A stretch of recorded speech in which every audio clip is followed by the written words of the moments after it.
This story takes us to Tallahassee, Florida.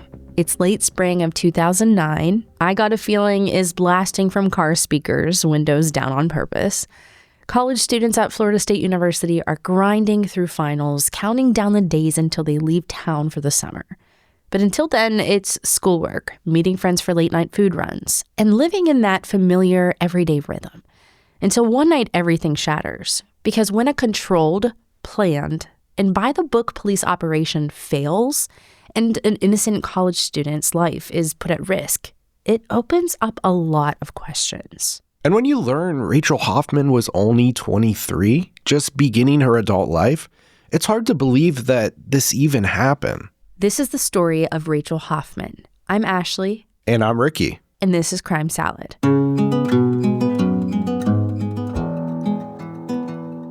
Born in Clearwater, Florida, Rachel Hoffman was no ordinary child. Even at a young age, she was curious, adventurous, and constantly in motion. And by the time she was just 12 years old, Rachel had already tried ballet, horseback riding, and even competed in a Weeki Springs Little Mermaid contest, something that sounds so awesome for a young kid that perfectly captured her mix of confidence, creativity, and fearlessness. And for those of you who don't know, Weeki Springs is a famous Florida state park known for its underwater live mermaid shows.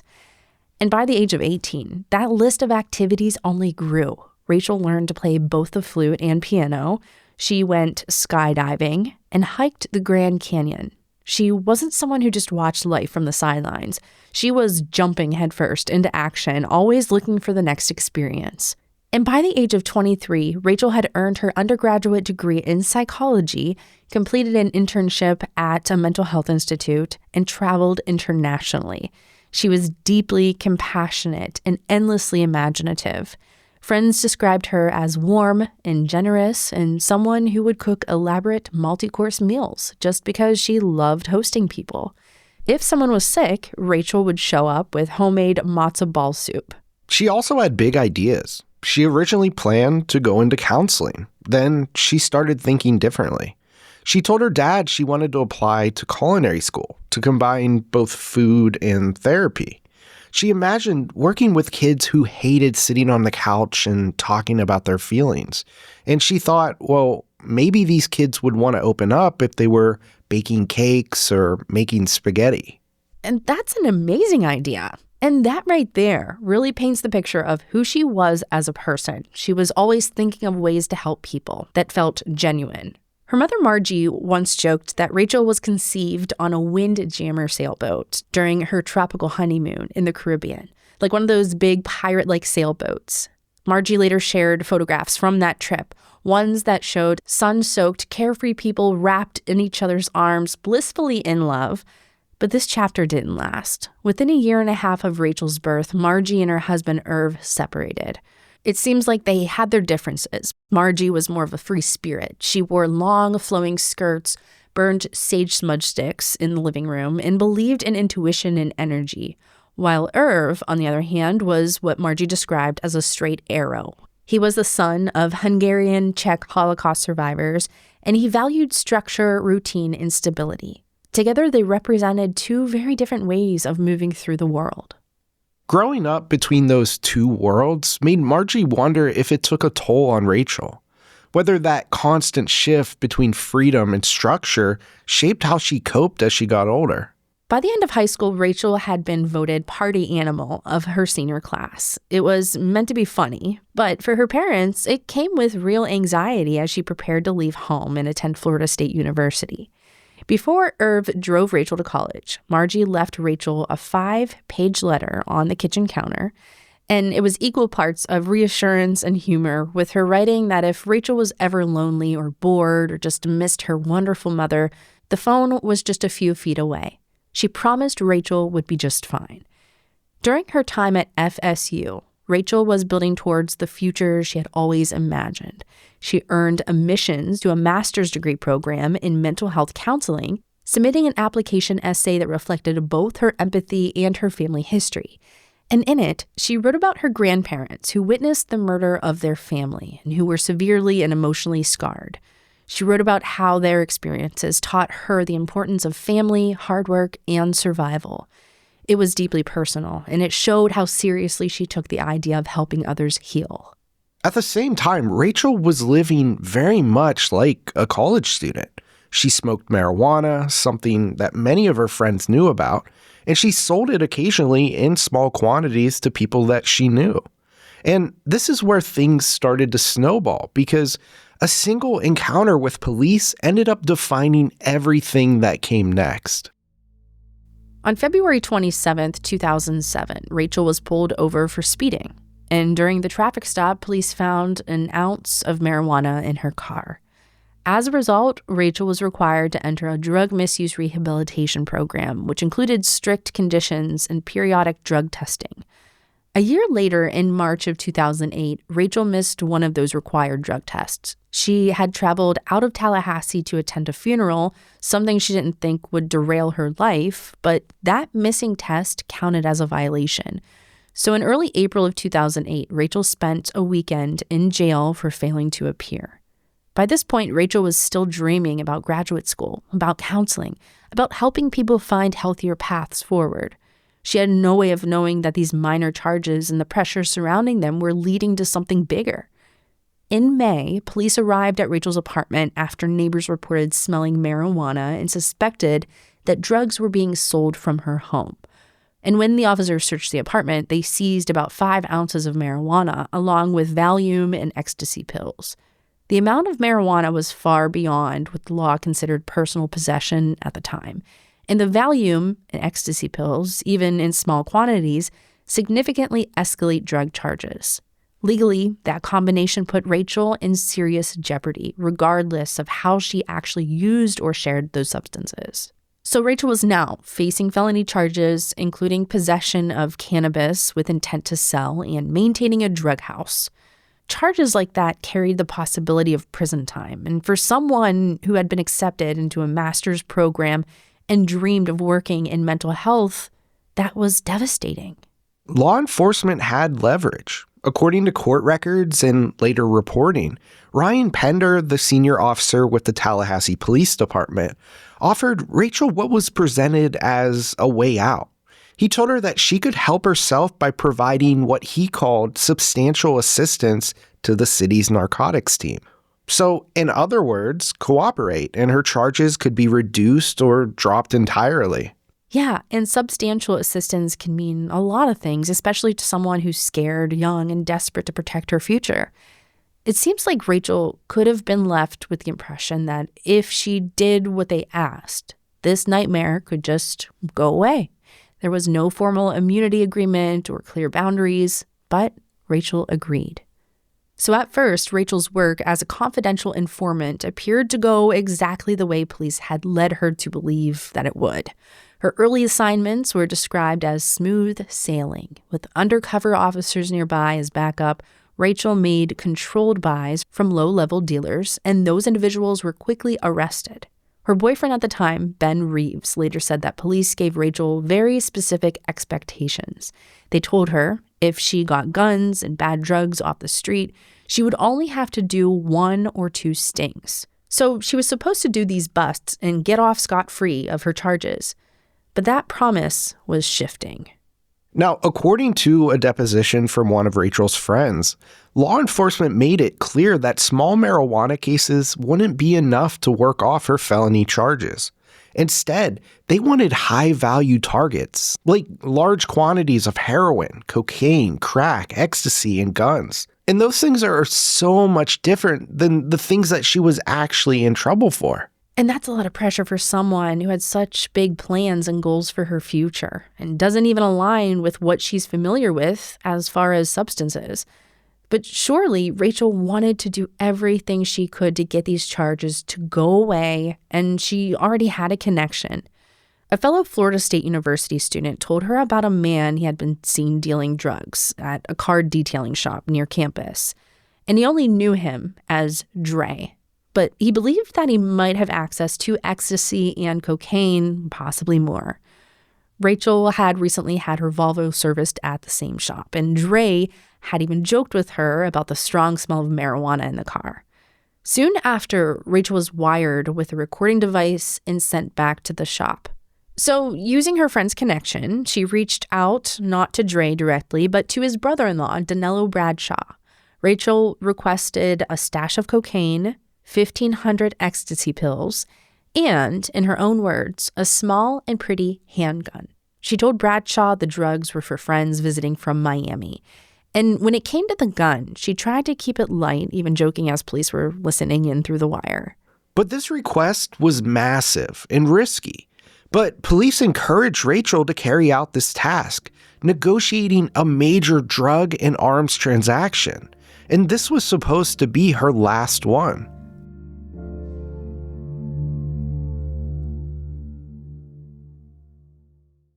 On May 7th of 2008, Rachel reported to the Tallahassee Police Department for what she had been led to believe would be one of her last assignments.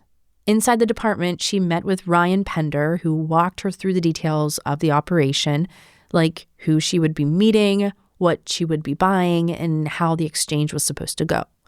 Rachel was wired with a recording device and given approximately $13,000 in cash, which officers instructed her to carry in her purse during the interaction.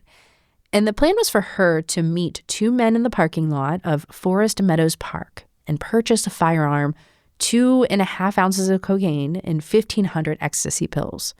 The targets were identified as Danilo R. Bradshaw, who was 23, and Andrea Dre Jabber Green, who was 25. And both of them were described in later reporting as known drug dealers. According to local news sources, this was the biggest buy-bust in department memory. And because of that, 18 law enforcement officers were assigned to the operation. And Ryan Pender was tasked with overseeing the deal as it unfolded. And police, they also arranged for additional surveillance from above. A Drug Enforcement Administration plane was scheduled to circle overhead, providing aerial support and monitoring the scene. It seemed like Rachel would be closely watched and supported, but from the outset, the operation did not go as planned. The original meeting location had already been changed twice earlier that day, and by around 6:40 p.m., Rachel was driving north on Meridian Road. Her destination was Forest Meadows Park, and as she drove past the Georgia Peach stands and Tupelo honey vendors, Rachel sent a text message to her boyfriend asking him to wish her luck. Her boyfriend replied, telling her to call him to let him know what happened, and she responded saying, "It's about to go down." And as Rachel drove, she stayed in contact with one of the men that she was supposed to meet. But the plan continued to shift. The meeting location was changed again, first to a plant nursery, and then to Gardner Road, a quiet dead-end street in North Tallahassee. And when Rachel called Officer Pender to report the suspects had chosen yet another new location, according to him, he warned her that following them was unsafe and not to go to the new location. But after this interaction, the call unexpectedly dropped, and to this day, Pender doesn't know what happened next. After that, Rachel Hoffman vanished as officers lost track of her vehicle and access to her wire. Now, apparently the first thought from officers was that Rachel decided to go rogue, taking off with either the money they had given her or the drugs she would buy from the suspects. But to me, if 18 officers were supporting Rachel and a DEA aircraft was flying overhead, the fact that they lost her is just insane to me. I know, right? But according to them, that's what happened. So they began searching for Rachel, but they had lost all signs of her. Later that night, police went to Rachel's boyfriend's home looking for her, who was confused and alarmed. He hadn't heard from Rachel since her last text, and he had no idea where she was or what happened. As the hours passed, Rachel's parents began to feel the same dread that so many families described in the earliest moments of a disappearance, that sinking sense that something was wrong.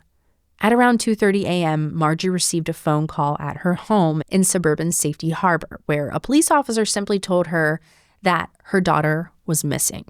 A few miles away in Palm Harbor, Irv received a similar call asking whether he'd heard from Rachel or knew where she might be. What police did not tell either of them was that she was just part of a failed drug sting, or mention that Rachel had been working as a confidential informant. Margie and Irv had no idea that she had been following suspected drug dealers into a dead-end street that evening. So they were completely in the dark here. Exactly. So later that morning, the Tallahassee Police Department called again, urging both parents to come to Tallahassee immediately. Rachel still hadn't been found, and within the hour, Margie and Irv were driving in separate cars, racing toward Tallahassee. Their rabbi, Gary Klein, followed closely behind them to support. And when Rachel's parents arrived at the Tallahassee Police Department headquarters, something immediately felt off to them as they weren't taken to the missing persons unit, but the narcotics unit. And inside, they met with Police Chief Dennis Jones, who repeated that Rachel was missing. A victim's advocate had already warned them that there was a possibility that Rachel wouldn't be found alive, but Chief Jones assured them that an aggressive search was underway to locate their daughter. Then he instructed them to go to Rachel's apartment and just wait for more updates. So in other words, they'll get a hold of them when there's an update.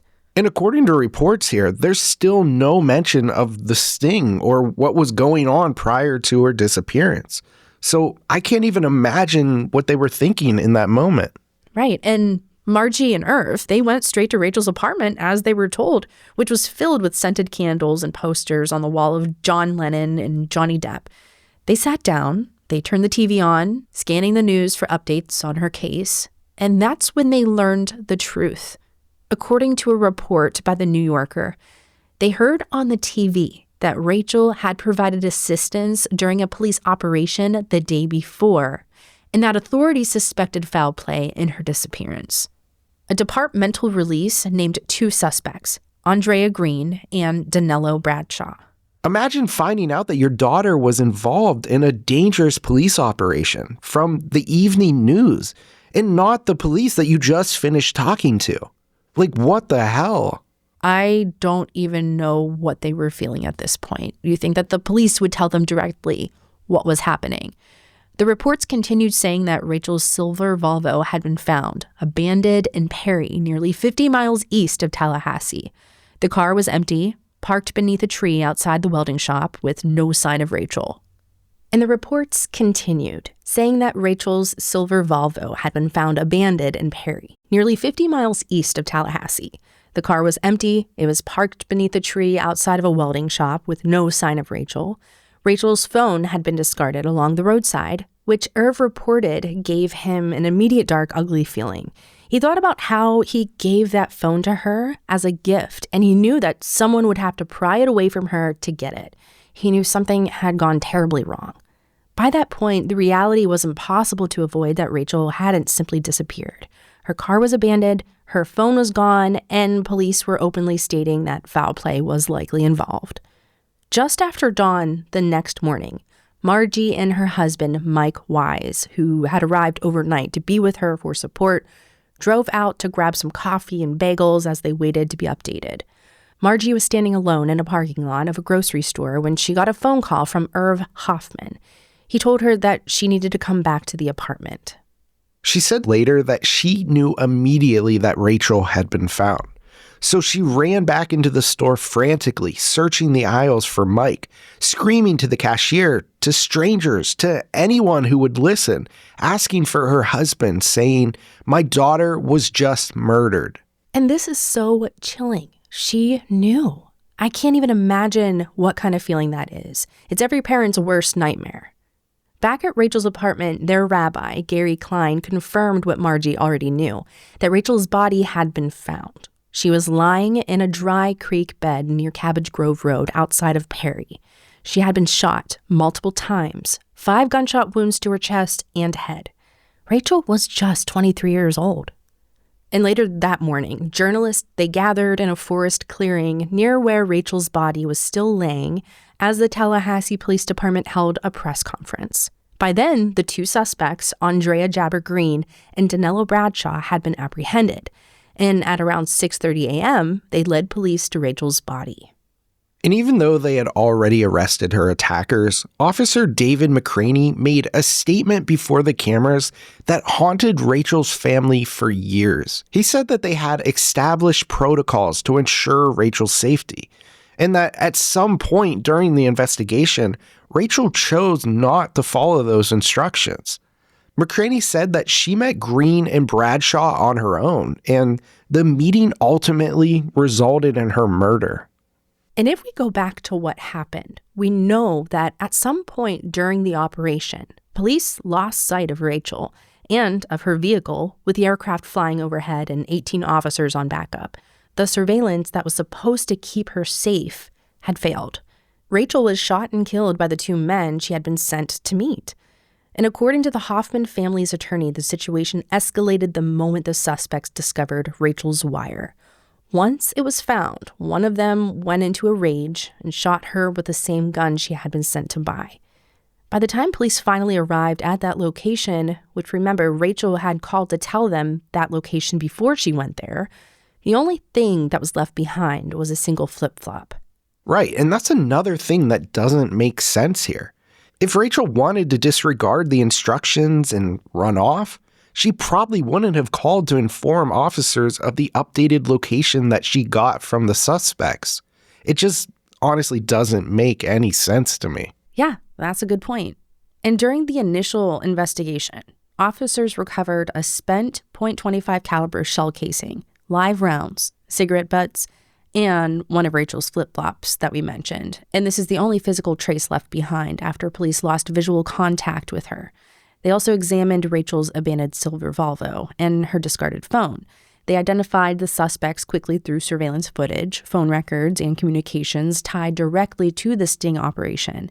And both the men were convicted felons and had been recently fired from a car detailing job, which matched with their earlier intelligence gathered during the sting operation. Both provided information that confirmed where Rachel's body and vehicle had been disposed of. One of them also revealed that the original plan wasn't even to sell her drugs or a gun. He admitted that they intended to hand Rachel a bag of aspirin and run off with the money. But when they searched her purse and found the recording device, everything changed. Rachel didn't die because she made a reckless choice. She died because the safeguards that were promised to her collapsed when she needed them. So the question now wasn't who killed Rachel. It was who was responsible for putting her in harm's way in the first place.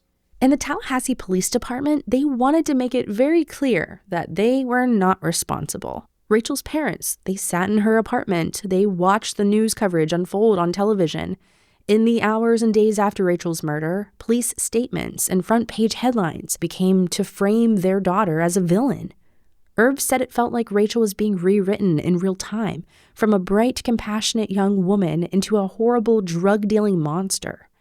Rachel's friends started coming by the apartment, and many of them later said that the media coverage shocked them almost as much as Rachel's death itself. One of her childhood friends even said that she was devastated by it, saying that the first stories she saw in the news tried to paint Rachel as a low-life druggie and dealer, not someone who had just graduated with a bachelor's degree and who had dreams of being a counselor. 2 months later, that framing was reinforced on national television. During a segment on ABC News, correspondent Brian Ross interviewed Police Chief Dennis Jones, who called Rachel a criminal and said that it was his job to find criminals and take them off the street. When asked about the department's accountability in what happened, Jones doubled down, saying that in the question of if the police department felt responsible, they're responsible for the safety of the community. So to him, Rachel was the problem. And so, as for the autopsy, it confirmed what investigators would later state publicly. Rachel Hoffman had been shot 5 times, with the injuries being consistent with the suspect's accounts, that Rachel was killed after they discovered the recording device connected to the police operation. There were no defensive wounds reported and no signs of a prolonged struggle at the scene. Rachel's body was discovered in rural Taylor County, which, similar to the final meeting location, was dense with vegetation, like thick tree cover and uneven terrain, which is why aerial surveillance had initially failed to locate her. From above, the ravine was concealed almost completely. Once the body was found, the Tallahassee Police Department coordinated with the Florida Department of Law Enforcement and local sheriff's offices to secure the scene and conduct preliminary forensic examinations. This, in combination with the testimonies from Green and Bradshaw, led to the indictment of both men on first-degree murder charges. Yeah, I mean, some of the hardest parts for these cases is the family never knowing what actually happened. So at least that part was clear, and that wasn't a factor here. Yeah, I mean, if her body was never discovered, who knows what the family would be left with? Danilo Bradshaw went to trial first in Leon County in December of 2009. After a couple weeks and several days of deliberation, Bradshaw was found guilty of first-degree murder and was sentenced to life in prison without the possibility of parole, along with concurrent 15-year sentences for armed robbery and conspiracy to commit robbery. Andrea, also known as Dre Jabbergreen, who seemed to be the main seller based on Rachel's intel at the beginning of the operation, entered a no-contest plea the following year in November of 2010 to second-degree murder and robbery with a firearm. That plea allowed him to avoid a trial, but it still sentenced him to life in prison without parole. But again, for Rachel's family, these convictions were only part of the story. The men who killed Rachel were held accountable, but the decisions that placed her in that situation weren't. Almost immediately after Rachel's murder, the Tallahassee Police Department came under intense public scrutiny. As details of the sting operation became public, it emerged that the United States Department of Justice had issued formal guidelines back in 2005 governing the use of confidential informants. And those guidelines stressed one thing above all else, which was informant safety. They emphasized proper training, clear limits on risk, legal counsel, written agreements, and constant protection. But in Rachel's case, it seemed that those safeguards weren't followed. Right, and Rachel didn't have any formal training or a written immunity agreement or any legal counsel before agreeing to cooperate. And she was sent to a high-risk sting. I don't know what they expected to happen in that situation. In those weeks after Rachel's death, her father found himself unable to sleep. It would be around 2 a.m, night after night. He would wake up and replay every decision that led to his daughter being placed in that operation. One night, he began writing, typing out questions that wouldn't leave him alone. Why was Rachel used in such a high-risk sting when she had no training, when she couldn't even find her own socks in the morning? Why was she sent to buy a semi-automatic pistol when she had never fired a gun in her life? And why was she pressured into cooperating before ever consulting a lawyer? At first, Irv didn't know what to do with those questions. He wrote them down, threw them away. He would start over again and again. And eventually, those questions began to turn into a list of things that he felt should never have happened and should never happen again. At the same time, Margie was thinking along the same lines. They were trying to prevent another family from getting the same phone call that they did. So together, they began working on Rachel's law, along with a lawyer, Lance Block, who happened to be the father of one of Rachel's friends. Across the country, law enforcement agencies were using informants in high-risk narcotics operations with seemingly little regard for their safety. There are countless stories of informants finding themselves pushed deeper into danger, believing that each assignment would bring them closer to freedom. Legal scholars and civil rights advocates have since described informants as disposable pawns of the criminal justice system. They are people whose value ended the moment an operation went wrong. The truth is that Rachel and so many others, she is not reckless or a hardened criminal, and she wasn't trained or protected. She was a 23-year-old woman trying to save her future. As the grief settled, Lance Block threw himself into understanding the system that had failed Rachel. He studied informant policies in Florida and across the country, searching for anything that could serve as some kind of legislative template that might give structure to the questions that Irv and Margie were asking. Block later said that nearly every legal expert he spoke with had focused on how to impeach confidential informants or to challenge their credibility in court, not how to protect them. A lot of civil rights advocacy around informants, it seems to focus more on coercion and false accusations, not on protecting the people used undercover operations. And digging into it, it kind of feels like there's really no clear, consistent rules that actually keep informants safe at all. California turned out to be one of the only states with meaningful restrictions, and even those applied mostly to minors. After a 1998 case where a 17-year-old was murdered and his 15-year-old girlfriend was sexually assaulted and shot in retaliation for his work as an informant, California barred the use of children under 13 and imposed limits on teenage informants. But for adults, Margie and Irv were in totally uncharted territory. So they had to start from scratch. Together, Block, Irv, and Margie outlined what Rachel's law should have guaranteed. First, the right to counsel. Informants are often pressured into cooperation before even speaking to a lawyer. Miranda and Sixth Amendment protections don't always apply because informants may never be formally arrested or charged. Second, no juveniles. Third, offense parity. Nonviolent, low-level drug offenders should never be used to apprehend traffickers with histories of violence.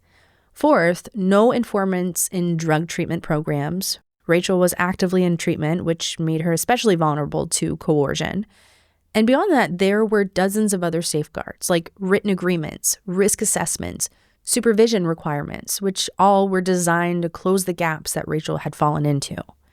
So in August, just weeks after the work on the bill had begun, a grand jury reviewing the Hoffman case issued a condemnation of the Tallahassee Police Department. The grand jury discovered that Rachel had been deployed as an informant into a situation where she was way in over her head. She was untrained, unvetted, and sent into a rapidly changing operation with no clear details about deal terms, drug quantities, or what she should do if equipment failed or locations changed, all of which ended up happening.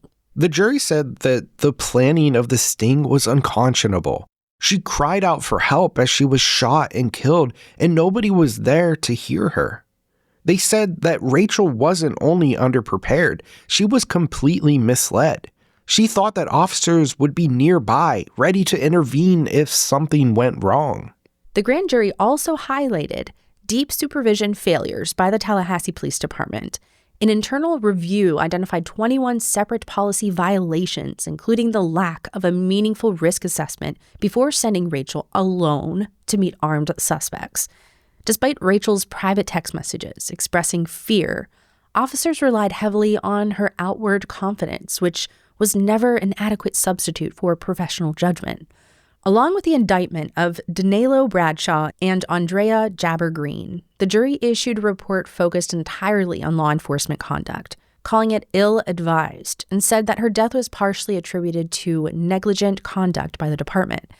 They said there was no real-time surveillance during the transaction, there was no reliable tracking, no immediate backup, even after Rachel expressed concerns about the suspect's danger. And get this, officers, they waited more than 90 minutes after her last contact before launching a search. They even said that the department had effectively handed Rachel to Bradshaw and Green to rob and kill her as they saw fit. But even with that, no criminal indictments were issued against any Tallahassee Police Department personnel. So instead, the grand jury made recommendations. Mandatory informant training, psychological evaluations, judicial oversight, and stronger safeguards. And these recommendations were amazing support for the legislation reforms that Irv and Margie were seeking. And even better, the Tallahassee Police Department began to publicly acknowledge what Rachel's parents had been saying all along, that they had made mistakes. Chief Dennis Jones later told news outlets that he didn't think there would be so many policies not being followed by his officers, and he admitted that blaming Rachel was wrong, and he regretted it.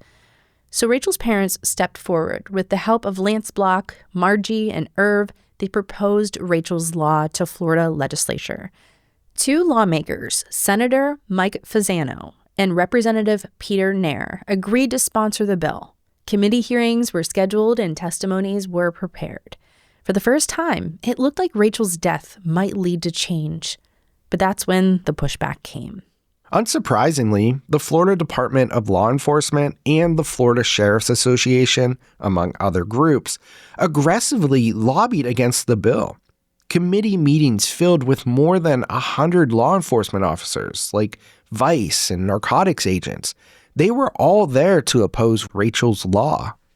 Vice officers argued that banning the use of juveniles as confidential informants would force police to ignore young people committing serious crimes. Expanded record keeping would increase the risk of informants' identities being exposed, and the provision guaranteeing a right to an attorney would make it impossible to flip suspects on the spot. To them, their most effective tools were being destroyed by Rachel's law. Leon County Sheriff Larry Campbell even said that if Rachel's law passed, it would be the end of law enforcement. Brian Salee from Narcotics Enforcement Training and Consulting said that there's no such thing as training an informant. He said you direct them what to do, and if they follow those directions, then they'll be safer. He went on to say that there's always going to be a risk, but when things go bad, it's usually because they didn't do as they were told. They get themselves hurt, not the officers. The informants cause their own dilemma. And that's crazy to me. No one's saying juveniles can't be questioned, investigated, or held accountable. The issue is sending minors into situations where retaliation is a real risk and where they don't have the resources that adults might. And juveniles are vulnerable to pressure. They're easier to manipulate and less likely to understand what they're actually agreeing to. If law enforcement's position is that we need kids to do this dangerous work, that's not a good argument from people who are responsible for public safety. That's a convenience argument. There's other investigative tools. In less documentation, it doesn't automatically mean more safety either. If something goes wrong, it becomes nearly impossible to prove what happened, who made what decisions, or whether protections were enforced. You can require documentation while also protecting identities through sealed records, limited access, redactions, or secure storage. Court systems handle sensitive information all the time. Again, this just seems like a convenience argument. And with the right to counsel, think about what that argument is actually admitting. They're saying that they need to move fast enough that a person doesn't have time to understand their rights. They're trying to preserve leverage. Having counsel doesn't mean nobody cooperates. It just means they actually understand what substantial assistance actually means and what it will get them. And then there's the training. Rachel wasn't just told to go buy these drugs. She was put into this very dangerous situation with moving locations, equipment failure. She was set up to buy 1,500 ecstasy pills and some cocaine and a gun with $13,000 of cash in her purse alone in the middle of nowhere. This is scary for anyone. And the operation depended on her being able to make split-second decisions under stress. It's really difficult to understand how to deal with these things if you don't have the proper training. And if your entire safety plan is to do what you're told, then the safety plan immediately collapses the moment that the informant doesn't clearly hear you, doesn't understand you, panics, or loses contact somehow. Oh my gosh, yeah. So basically, it seemed like these claims were saying that it was more convenient for things to stay the way that they were, which is just ridiculous, in my opinion. In the end, Rachel's law did not pass in the form Rachel's parents had originally envisioned. A compromised bill was introduced, which stripped out some of the strongest provisions, including the right to legal counsel and ban on juveniles. But even in its revised form, the bill made important changes. Officers were now required to undergo specialized training before working with confidential informants. They were required to consider a recruit's age, emotional state, and vulnerability, as well as the level of risk involved in a given operation. In all operations involving confidential informants, safety must be the first priority, which sounds obvious, but the bill made that enforceable. The bill passed both chambers of the Florida legislature unanimously, and on May 7th of 2009, exactly 1 year after Rachel's death, Rachel's law was signed into effect. Even so, Rachel's parents have never claimed that the law goes far enough, but they're still grateful for the victory. In the years since, Irv and Margie have spoken out about other informant deaths, including the case of a 27-year-old mother of two who was murdered after working as a confidential informant. They've continued to lobby for stronger protections, for clearer rules, former boundaries, and real accountability. And Margie has found her own way to keep Rachel's story alive. Rachel loved music festivals, so now her mother often shares Rachel's story at the very kinds of events her daughter once loved, reminding people that there was still a real person behind the policy debates and legislative language.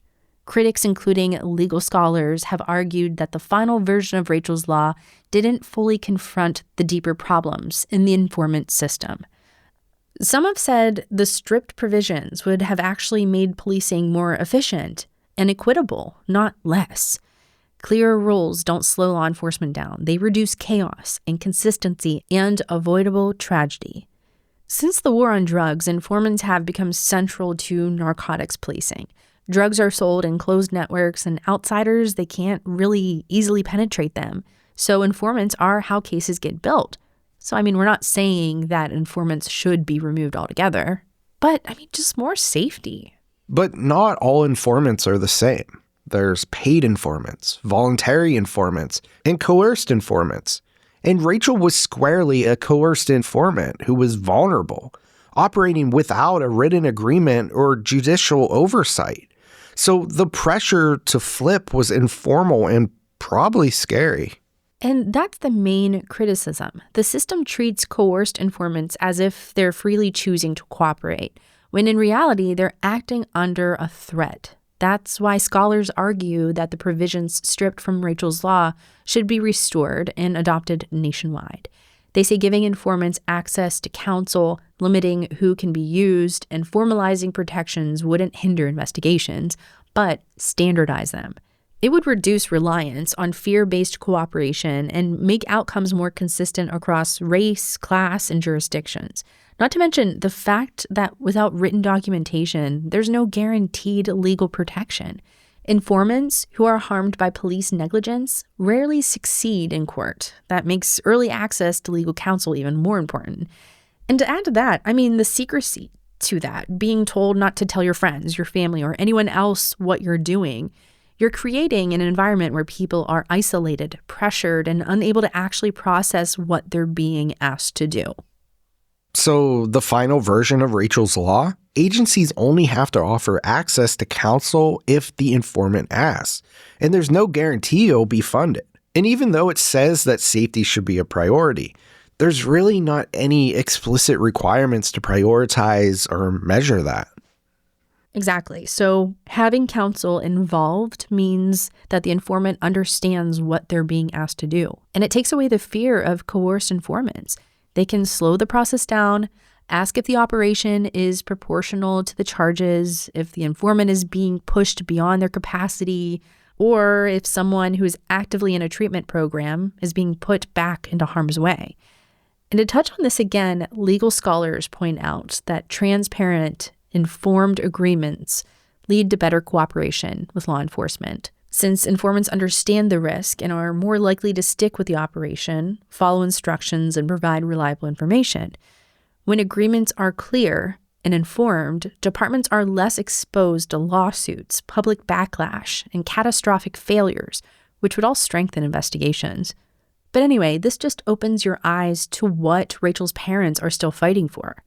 In the light of this, the Tallahassee Police Department spokesperson, Damon Miller, he said that what happened to Rachel is something they don't ever want to happen again with any law enforcement agency. Miller also stated that in addition to the following requirements of Rachel's Law, the department had made additional changes. They said that confidential informants are now required to sign written agreements acknowledging the roles and risks involved. Their work is also limited to the types of drugs informants typically buy, rather than being escalated into unfamiliar or more dangerous transactions. TPD also now requires additional training for investigators who handle confidential informants, and unlike before, CI operations must now be approved by the entire chain of command, including the police chief. TPD declined to say anything on camera regarding Rachel and the new bill. And they also declined to say how many informants it currently uses. And the Florida Department of Law Enforcement said it doesn't track informant use statewide. Right.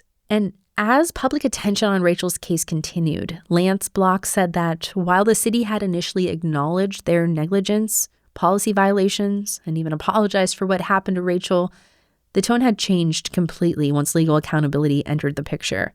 Margie and Irv had opened a lawsuit against the city of Tallahassee, seeking accountability for the negligence that led to Rachel's death.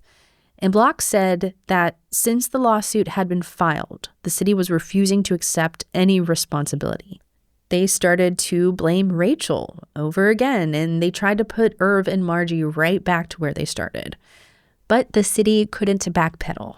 By 2012, the lawsuit was ready to go to trial, and the city finally conceded. They settled with Irv and Margie, introducing Florida Senate Bill 44. It explicitly laid out the circumstances of Rachel's death, including that she was urged to act as an informant without being advised of her right to counsel. Police violated their own procedures and failed to notify drug court officials of her informant status, meaning that if anything were to happen, the only people that knew of her alleged substantial assistance to get her charges dropped were a few selected people at the Tallahassee Police Department. The legislature formally adopted the factual findings, and the city of Tallahassee was authorized and directed to compensate Irv and Margie for Rachel's death using state funds. That compensation was intended to be the sole remedy for all present and future claims related to the case. That settlement was over $2 million. I don't think the police department can argue with that anymore. And even though it was a victory, Lance Block, the family attorney, said that Irv will never walk his daughter down the aisle. Margie will never get to hold a grandchild in her lap. All the dreams and expectations they had as parents were wiped out by what he called a lot of stupidity up there in Tallahassee. Even with the payment, you can't undo what was taken from them. And Irv Hoffman said that it's time for him to move on. He said he's tired, he's exhausted, and happy to be finished. He said it feels painful and hurtful, and he still puts everything on Ryan Pender, saying God will even the score with him, and he has no business being a police officer. Ryan Pender was the only officer who was fired after Rachel's death. He later regained his job and returned to duty, now patrolling the college town area near Florida State University, where Rachel had just graduated from.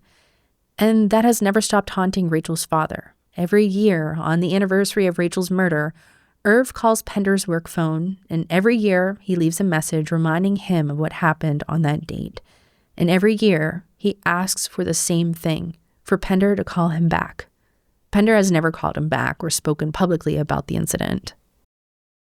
In 2018, 10 years after Rachel was murdered, the passage of time hadn't softened the loss.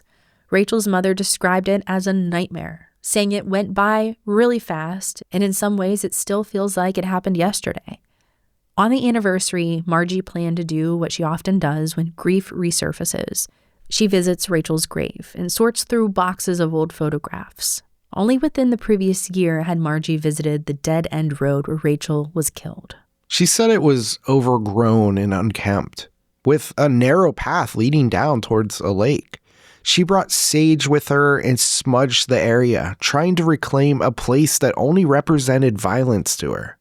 But she did say that she was hardened by the sound of children laughing nearby. On the 10th anniversary, WTXL also sat down with former state attorney Willie Meigs to reflect on the case where he prosecuted Danilo Bradshaw and Andrea Jabber for the killing of Rachel. And from his perspective, they were confident early on that they would secure convictions, mostly because of the money. Since police had recorded the serial numbers of every bill that Rachel had, when Bradshaw and Jabber began to freely use the money, officers were able to track them quite easily. By the time the trial began in December of 2009, prosecutors came in with stacks of evidence that included multiple binders, surveillance footage, financial tracking, and witness testimony. What they couldn't prove was which of the two men actually pulled the trigger. An expert testified that no usable fingerprints or DNA were recovered from the gun. But according to Meigs, that didn't weaken the case because they were both equally guilty. Meigs also pointed out what he called a bunch of mess-ups from law enforcement, confirming lost surveillance, audio failures, and officers losing sight of Rachel, including the fact that the wire in the car went dead.